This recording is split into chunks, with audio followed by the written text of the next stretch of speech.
실제로 겪었던 실화 괴담들. 첫 번째 이야기, 한밤중 의과대학의 유령들.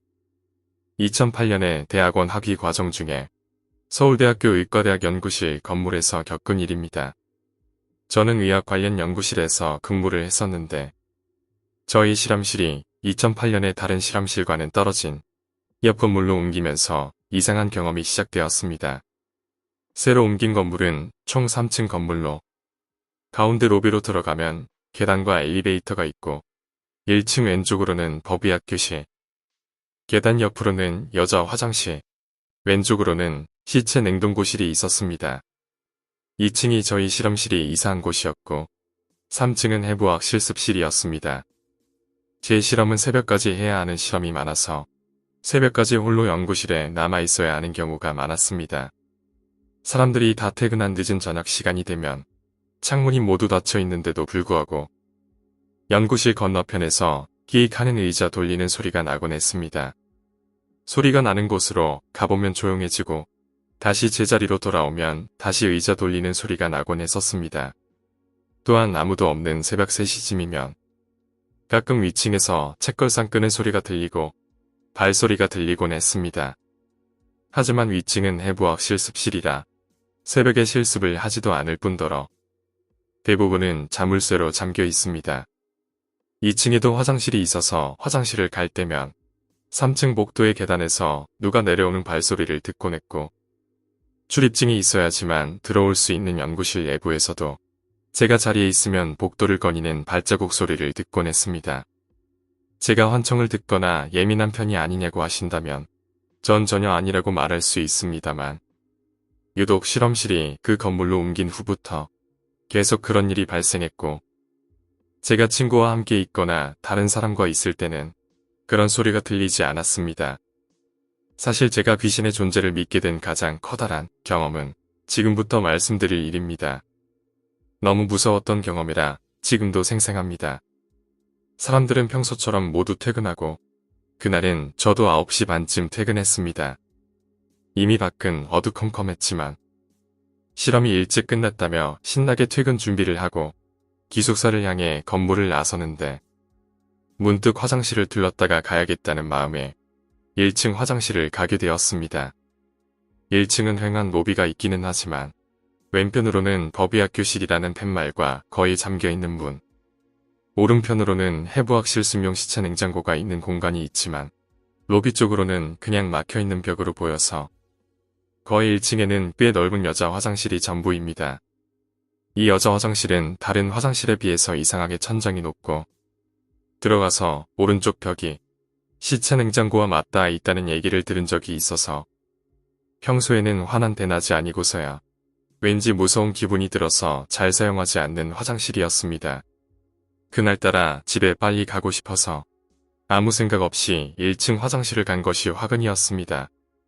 화장실의 구조는 손잡이가 없는 무거운 문을 왼편으로 젖혀서 밀고 들어가면 문은 굳이 닫지 않아도 스스로 닫힙니다. 문이 닫히면 문 뒤쪽으로는 커다란 전신 거울이 벽에 붙어 있고 오른쪽으로는 또 다른 커다란 거울이 있는 세면대가 2칸, 정면으로는 화장실이 3칸이 있는 구조입니다. 입구 쪽에서 보면 화장실 한 칸의 옆면이 보이죠. 이 화장실에 처음 들어갔을 때부터 뭔가 기분이 이상한 느낌이 들었고 누군가가 화장실에 있는 느낌이 들었습니다. 그쯤에선 용무가 조금 급했지만 기분이 이상해서 화장실 3칸을 모두 열어 다른 사람이 없는 것을 확인하고서야 저는 제일 첫 번째 칸으로 들어갔습니다.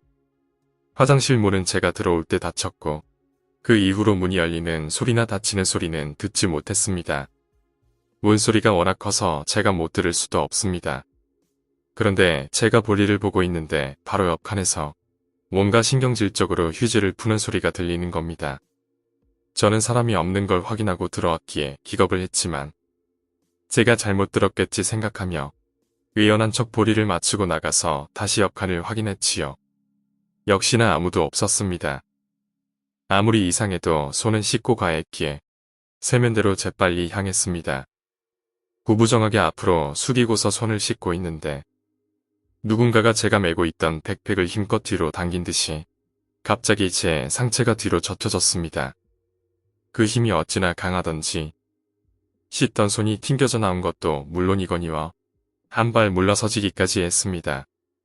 분명 제가 들어가서 나올 때까지 문은 열리지 않았고 화장실 구석구석 아무도 없는 것을 확인했고 세면대의 뒤쪽으로는 전신 거울뿐 아무도 없었고 제가 메고 있던 백팩이 어디에 걸릴 일은 전혀 없었습니다. 그 일이 있고 저는 기겁하고 다시는 그 화장실에 가지 않았고 얼마 후 그 건물을 재건축하며 그 화장실은 없어졌습니다. 나중에 들은 소문으론 해부학실 한 명 시체 중에는 무연고자도 종종 있다고 합니다. 그래서 저 세상으로 편안하게 가지 못한 영혼들이 그곳에 남아있던 게 아닐까 싶습니다. 두 번째 이야기, 할아버지의 처. 저희 어머니께서 신혼 때 겪은 일입니다. 결혼하고 같이 산 지 얼마 안 되었을 쯤 어머니께선 이상한 꿈을 꾸기 시작하셨다고 합니다. 꿈속에서 어머니는 산길을 걷고 계셨다고 합니다. 한참 걷다 보니 큰 나무가 보였는데 나무를 올려다보면 흰 소복을 입은 여자가 목을 매달고 죽어 있었다고 합니다.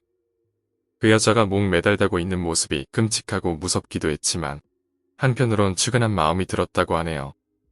그래서 여자의 시체를 내려주려고 나무를 향해 다가가는데 이상하게도 어머니가 한 발짝 다가서면 마치 나무가 도망치는 것처럼 계속 걸어도 나무에 도착할 수 없었다고 합니다. 그렇게 계속 나무에 목을 매단 여자를 바라보다가 꿈에서 깨어나셨다고 하네요. 처음에는 시집 온 지 얼마 안 되어서 너무 긴장한 바람에 악몽을 꿨나 싶었지만 그 꿈 며칠마다 계속 꾸게 되어 어머니께선 제대로 잠도 이룰 수 없었습니다. 제 할머니, 그러니까 시어머니께선 며느리가 잠도 제대로 못 자고 피곤해하는 것이 이상했고 어머니께 무슨 일이라도 있냐고 물어보셔서 그제야 할머니에게 꿈 이야기를 하게 되었다고 하네요. 그러자 꿈 이야기를 들으신 할머니는 경악하셨다고 합니다. 어째서 그 여자가 내 꿈에 나타났다니. 사건의 전말은 이러했습니다. 꿈에 나타난 여자의 인상착의를 확인해보니 그 여자는 큰 할아버지의 돌아가신 첩이었다고 합니다. 큰 할아버지는 젊은 시절의 마구잡이로 동물을 포획하고 여러모로 사람들한테 평판이 좋지 않은 분이었는데 어느 날 큰 할아버지에게 빚을 진 사람이 사정이 여의치 않아 빚을 갚지 못하자 대신 그 딸을 데리고 온 것입니다. 그리곤 첩으로 삼은 거죠. 하지만 그분은 남편의 나쁜 성격과 시어머니의 닥달을 참아내지 못했고 결국 그 집에 온 지 얼마 안 돼서 그만 목을 매달아 자살하셨다고 합니다. 이상하게도 돌아가신 그분은 저희 가족들의 꿈에 한 번도 나타난 적이 없었다고 하네요. 어쩌면 돌아가신 그분은 외지인이나 다름없는 저희 어머니라면 억울했던 처지를 이해해 줄 수 있을 거라 생각하고 나타나셨던 게 아닐까 싶습니다. 오늘 이야기는 여기까지입니다. 오늘 이야기가 재미있으셨다면 구독과 좋아요, 댓글 부탁드립니다. 댓글은 저에게 큰 힘이 됩니다. 감사합니다.